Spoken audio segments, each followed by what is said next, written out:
Numa cidade pequena, esquecida no mapa, um velho mecânico olhava todos os dias para uma máquina que ninguém mais acreditava. Os filhos o abandonaram. Os clientes sumiram. A oficina estava morrendo em silêncio, até que um garoto apareceu. Calado, tímido, só observava. Ele nunca havia consertado nada na vida. Mas um dia, escutou o que ninguém mais quis ouvir. E o que ele fez. Ninguém jamais imaginou que fosse possível. Essa história vai mexer com o seu coração. Coloque os fones, se acomode e prepare-se para um dos relatos mais chocantes que você já ouviu. Inscreva-se no canal para mais histórias como essa. Compartilhe com alguém que precisa ouvir isso. Agora vamos para a história. O céu parecia maior na fazenda. Era uma dessas vastas extensões de azul cortadas por nuvens mansas, onde o silêncio só era quebrado pelo barulho do vento passando pelas folhas ou o ronco velho do trator. Ali, entre o cheiro de terra molhada e o barulho ritmado das engrenagens, cresceu o pequeno Jonas, um menino de olhos atentos e mãos inquietas, sempre à sombra do avô.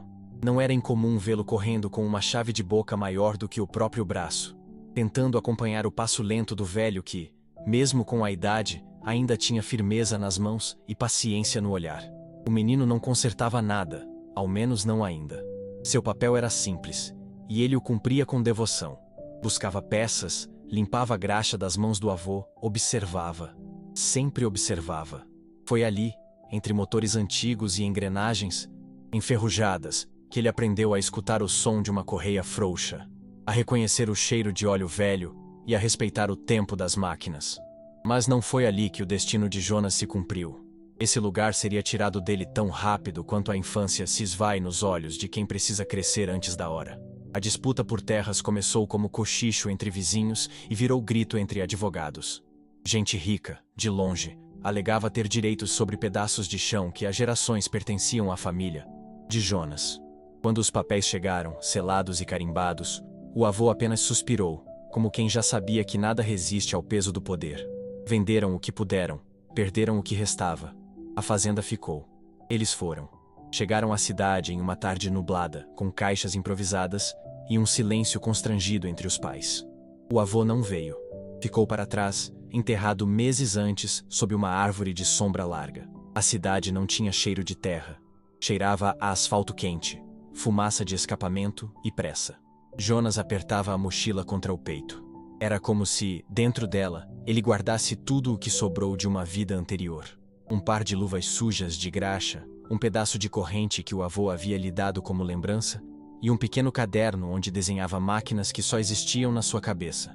O novo lar era um quarto minúsculo no fundo de uma pensão barata. A mãe chorava baixinho à noite. O pai saía cedo para procurar qualquer coisa que parecesse trabalho. Jonas vagava pelas ruas próximas, sem rumo, observando vitrines como quem procura pistas de onde recomeçar. Foi numa dessas andanças que o garoto viu, pela primeira vez, a oficina. Ficava numa esquina esquecida do bairro, escondida atrás de um muro de tijolos rachados e uma placa desbotada que mal se lia. Era um daqueles lugares que pareciam resistir ao tempo por teimosia. Lá dentro, o cheiro era familiar. Mistura de óleo queimado, ferrugem e couro velho. E o som? O som era como música para quem cresceu entre máquinas. O velho que cuidava do lugar tinha a barba espessa, os ombros arqueados e um olhar que alternava entre cansaço e desconfiança. Usava um macacão sujo de décadas de trabalho e caminhava devagar, como se carregasse o peso de muitas ausências. Seus filhos haviam ido embora, dizia-se, atrás de oportunidades melhores. Deixaram para trás a oficina que ele ergueu com as próprias mãos e todo o dinheiro que conseguiram arrancar das últimas vendas. Naquele dia, Jonas não entrou. Ficou apenas parado, do outro lado da rua, olhando.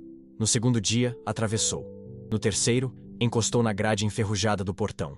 No quarto, o velho resmungou. Se for para ficar me espiando, ao menos traga um café. E Jonas trouxe. E ficou. Não foi imediato, mas foi natural. O velho, de início desconfiado, começou a perceber naquele garoto uma quietude conhecida. Um respeito silencioso pelas coisas antigas, uma reverência às máquinas que poucos entendiam. Jonas não perguntava, observava, escutava, entregava. Ferramentas com a precisão de quem entende o que está sendo feito mesmo sem tocar. Você já trabalhou com isso antes? Perguntou o velho, num fim de tarde em que o sol entrava pela janela em raios dourados. Jonas apenas balançou a cabeça, sem levantar os olhos. Só olhava meu avô. Ele me ensinou muita coisa, sem dizer uma palavra. O velho entendeu. E naquele silêncio compartilhado, formou-se um laço. Jonas começou a ir todos os dias. Às vezes, só para olhar. Outras, para ajudar com a limpeza. De vez em quando, o velho deixava que ele girasse parafusos, colocasse correias no lugar. Pequenos gestos, pequenos testes. E Jonas, sem alarde, passava em cada um. Aos poucos, os vizinhos notavam. O garoto que antes vagava sem destino, agora saía cedo, com a mochila nas costas, e voltava coberto de graxa, com os olhos brilhando. A mãe parou de chorar. O pai ainda não encontrara emprego, mas começava a acreditar que talvez, só talvez, havia uma esperança escondida ali, entre motores e cabos. Velhos. Na oficina, a rotina ganhava cor. Jonas reanimava aquele espaço esquecido com sua curiosidade. As paredes voltavam a ecoar vozes, o cheiro de café fresco se misturava ao das máquinas. E o velho, mesmo sem admitir, sorria mais do que antes. Mas havia algo que Jonas ainda não sabia. Algo que colocaria à prova tudo aquilo que aprendera em silêncio. Todas as horas de observação. Todos os instantes ao lado do avô. Uma máquina antiga, parada no fundo da oficina, aguardava. Silenciosa, robusta, impossível. E logo ela se tornaria o centro de um problema que ninguém, nem mesmo os mais experientes, conseguira resolver. E o garoto, que nunca havia realmente consertado nada sozinho, teria a chance, ou a ousadia, de tentar. A máquina estava ali desde sempre, segundo o velho. Um trambolho de ferro e engrenagens que ocupava quase metade do fundo da oficina, coberta por uma lona puída e poeira grossa. Era uma prensa hidráulica da década de 50, rara, imponente, de um tempo em que tudo era feito para durar, e por isso mesmo, impossível de substituir. O velho costumava dizer que ela tinha alma, que podia sentir quando alguém tentava usá-la sem respeito. Essa aqui já amassou o chassi de carro de corrida, já endireitou peça de avião antigo, mas tem o gênio forte. Desde que pifou, ninguém conseguiu trazer de volta, murmurou ele uma manhã, puxando a lona e revelando o corpo silencioso da máquina. Jonas se aproximou com reverência, como se estivesse diante de um animal adormecido. A estrutura maciça, as alavancas gastas, os botões metálicos, tudo ali parecia falar com ele, em uma língua que só ele escutava. "E por que não arrumou ainda?" perguntou o menino. O velho riu, seco. "Já tentei. Chamei mecânicos, engenheiros, até um professor da universidade veio dar palpite. Todos foram embora coçando a cabeça. Disseram que não vale o custo, que é perda de tempo. Mas o senhor não jogou fora. Não se joga fora o que tem história. Ela foi o coração dessa oficina. Quando funcionava, a cidade inteira trazia coisa aqui. Eu era conhecido, respeitado. Depois que parou, tudo desandou."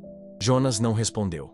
Ficou olhando para a prensa como quem encara um enigma que precisa decifrar, mas sabia que ainda não era a hora. Ainda não.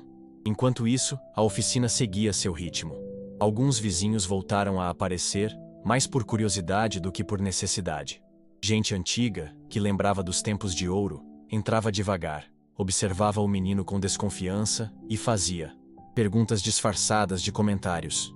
"É seu neto?" perguntavam. "Não. Mas bem que podia ser. Ele sabe mesmo o que está fazendo ou só quer brincar de mecânico?" O velho não respondia.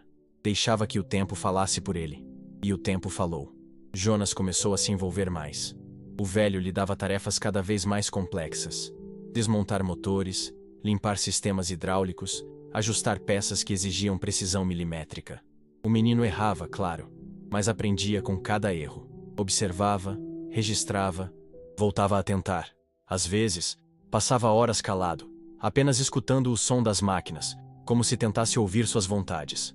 Certo dia, o velho o encontrou com o ouvido encostado num alternador, os olhos fechados. "O que está fazendo, garoto?" Escutando o que ele está dizendo. O velho riu, mas não zombou. Sabia do que o menino falava.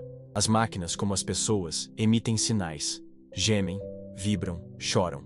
Só precisa saber ouvir. Foi então que um problema sério apareceu.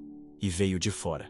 Na cidade, Vizinha, uma escola técnica mantinha uma parceria com a prefeitura para consertar máquinas agrícolas antigas que ainda eram usadas por pequenos produtores. Uma dessas máquinas, uma colheitadeira americana de 1972, tinha apresentado uma falha grave no sistema de compressão. Os técnicos da escola tentaram. Os mecânicos contratados tentaram. Nada. A oficina do velho foi consultada por tradição, não por expectativa. O novo professor da escola era arrogante, um jovem cheio de títulos e desprezo pelos métodos antigos. Aquela oficina da esquina, duvido que saibam o que é um circuito fechado de compressão hidráulica. Mas a prefeitura, pressionada por produtores que precisavam da colheitadeira, insistiu. O velho recebeu o desafio com seriedade. Visitou o local, analisou a máquina, voltou em silêncio. Passou dias estudando os diagramas técnicos em folhas amarelecidas. Chamou Jonas. Preciso da sua ajuda. Claro, mas não toque ainda. Só olhe e escute. Jonas assentiu. Durante 2 semanas, os dois se debruçaram sobre a colheitadeira. Os homens da escola riam. Alguns até tiravam fotos escondidos, para depois mostrar entre colegas. Olha só o vovô da graxa e o moleque brincando de cientistas. Jonas não se incomodava. Observava cada peça com atenção. Testava pequenos ajustes, voltava para a oficina e desenhava tudo no seu caderno. Estava tentando compreender o que a máquina precisava. Não apenas o que os manuais diziam, mas o que a estrutura pedia. Era como entender o corpo de um animal doente sem ser veterinário. Pelo comportamento, pelo som, pelos detalhes. Um dia, enquanto limpava um dos eixos principais, sentiu algo estranho. Um ruído abafado, como se a peça estivesse vibrando de forma irregular. Chamou o velho. Os dois desmontaram parte do sistema e ali encontraram uma válvula presa por uma camada fina de ferrugem que ninguém havia notado. Era isso. Uma peça travada no lugar errado, fazendo pressão errada em todo o sistema. Consertaram. Na primeira tentativa, a Gidisize, colheitadeira tossiu, engasgou e silenciou. Na segunda, tremeu. Na terceira, rugiu. O professor da escola empalideceu. O velho sorriu. Jonas abaixou os olhos, tímido. A máquina estava de volta. Mas o que parecia ser uma vitória trouxe consigo uma consequência inesperada. A notícia se espalhou. Um menino consertou o que nem engenheiro conseguiu. Garoto da oficina ressuscita colheitadeira histórica. Prodígio da mecânica, a oficina começou a encher. Gente curiosa, repórteres, velhos mecânicos, querendo testar o garoto. E junto com isso, vieram os olhares enviesados, os comentários venenosos. Isso não é normal. Moleque de rua fazendo milagre? Alguém deve estar por trás. Invenção da mídia.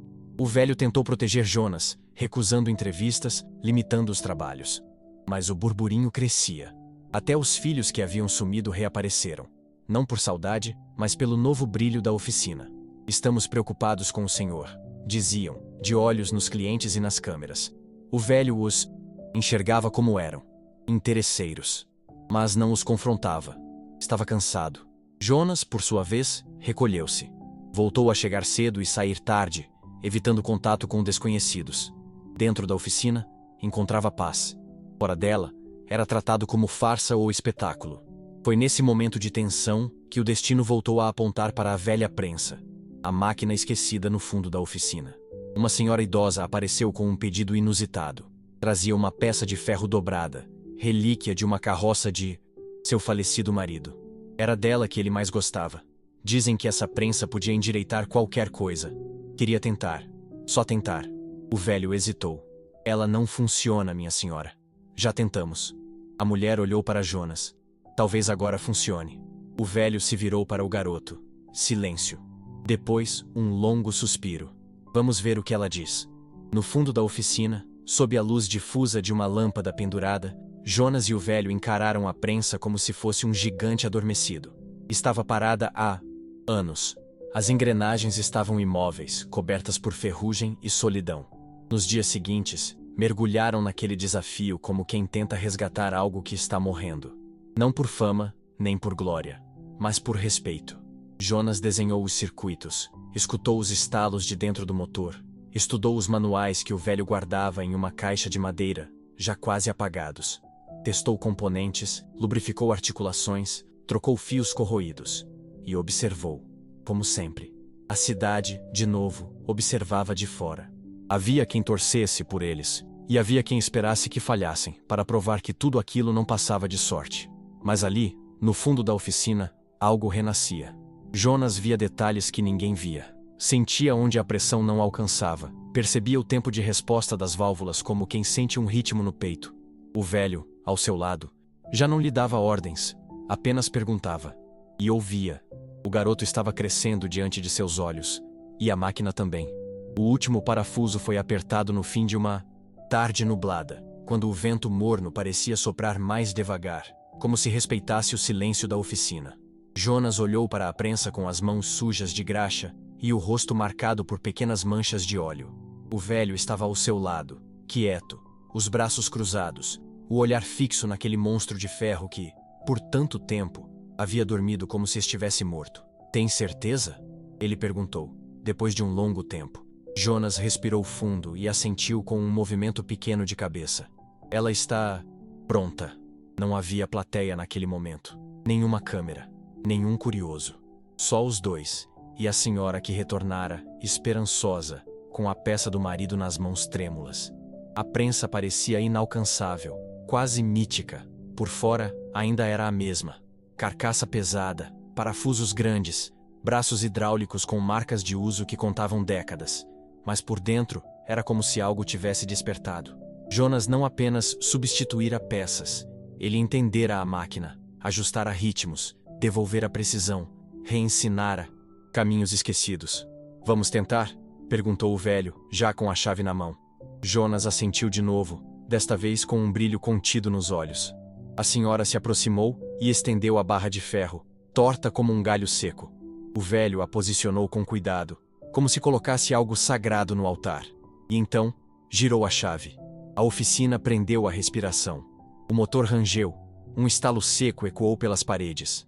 Depois, o som de fluidos circulando, lento, hesitante, e uma vibração tênue tomou conta do chão. A prensa estava viva. O velho sorriu, mas não falou. Ligou o sistema hidráulico e acionou a alavanca. A estrutura estremeceu. A barra de ferro foi lentamente apertada, ajustada, moldada com firmeza e precisão. Jonas assistia como quem vê um coração voltar a bater. Quando o processo terminou, o velho ergueu a peça, agora perfeitamente reta. A senhora levou a mão à boca, emocionada. "É como se ele estivesse aqui de novo", disse baixinho. O velho entregou a peça sem cobrar. Apenas olhou para Jonas. Foi ele. A mulher o encarou com ternura.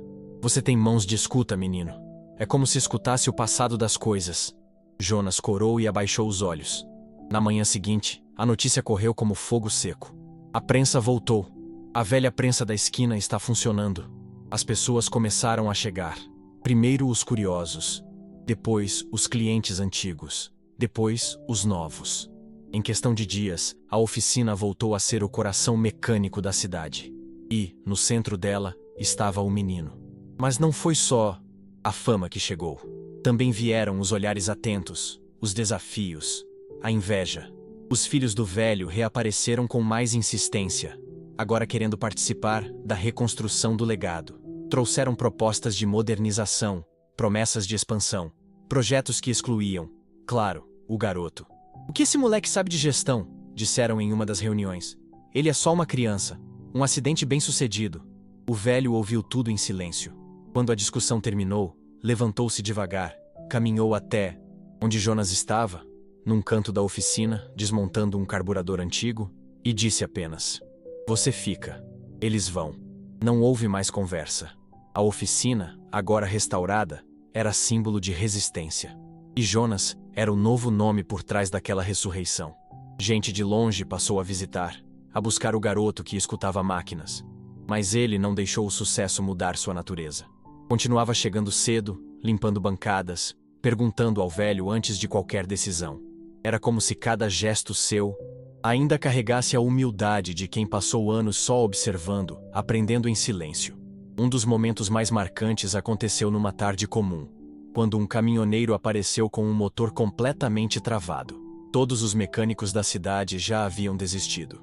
Jonas olhou, tocou, escutou. O problema não é o motor, é a vibração do eixo. Está desalinhando a base, disse, enquanto corria os dedos por uma chapa torta. O caminhoneiro arregalou os olhos. Mas ninguém viu isso. Ela estava tentando dizer, respondeu Jonas, sem vaidade. A partir daquele dia, começaram a chamar ele de o menino que escuta ferro. Houve quem duvidasse. Houve quem tentasse derrubá-lo. Mas nada disso parecia atingi-lo. Jonas sabia que não era especial por ter um dom, mas por ter prestado atenção, por ter respeitado o tempo das coisas e das pessoas. O velho, agora mais frágil, observava tudo com um misto de orgulho e melancolia. Sentia o tempo se esgotando, mas ao mesmo tempo tinha a certeza de que o que construíra não morreria com ele. Estava em boas mãos. Certa noite, depois de fechar a oficina, os dois ficaram sentados na calçada, observando o movimento da rua. Quando eu me for, você vai continuar? Jonas pensou antes de responder. Vou, mas vou fazer do meu jeito. O velho assentiu.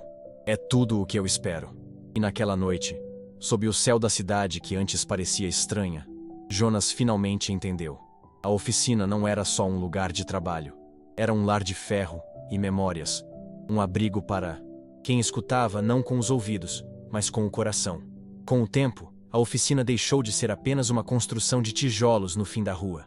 Tornou-se símbolo de algo maior, de persistência, de respeito, de escuta. Era ali que vinham os desesperados, os teimosos, os que haviam desistido. E vez ou outra, saíam com algo mais do que uma máquina funcionando. Saíam com a sensação de que naquele lugar, suas histórias eram ouvidas.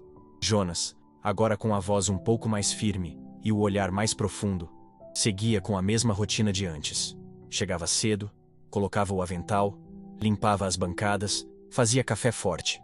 Atendia a todos com o mesmo cuidado. Nunca negava um olhar atento nem economizava em explicações. Para ele, cada máquina ainda era um mistério a ser compreendido. E cada pessoa, um mundo que precisava ser ouvido. O velho, por sua vez, foi se recolhendo aos poucos. Passava mais tempo sentado, anotando em cadernos velhos, revisando esquemas antigos. Dizia que estava deixando tudo pronto. Que quando partisse, queria que nada ficasse em aberto. Você vai saber o que fazer, dizia a Jonas, sem olhar diretamente. A morte chegou numa manhã clara, sem alarde. Dormiu e não acordou. O menino, que agora já era quase homem, segurou as mãos dele até que esfriassem por completo. Não chorou na frente de ninguém. Mas naquela noite, limpando uma chave inglesa que o velho sempre usava, deixou que as lágrimas escorressem sem resistência. O enterro foi simples, mas cheio de rostos conhecidos. Pessoas de longe vieram prestar homenagens. Muita gente, inclusive, que o velho havia ajudado em silêncio, sem cobrar nada, nos tempos em que ainda era forte. Após o luto, a oficina fechou por 3 dias. Quando reabriu, uma placa nova foi pendurada no portão. Oficina do seu Osvaldo. Agora nas mãos de quem escuta com o coração. Foi Jonas quem escreveu. Não com intenção de se colocar acima de nada, mas para garantir que o nome dele nunca desaparecesse. Com o tempo, os filhos do velho voltaram, para tentar contestar a posse, alegar herança, sugerir venda. Mas já era tarde demais. A cidade, unida, se colocou entre eles e a oficina. Assinaram documentos, fizeram campanhas, convenceram autoridades. A oficina ficaria nas mãos de Jonas, o garoto que devolvera vida àquilo que estava esquecido. Nos anos seguintes, o lugar cresceu, mas nunca perdeu a alma.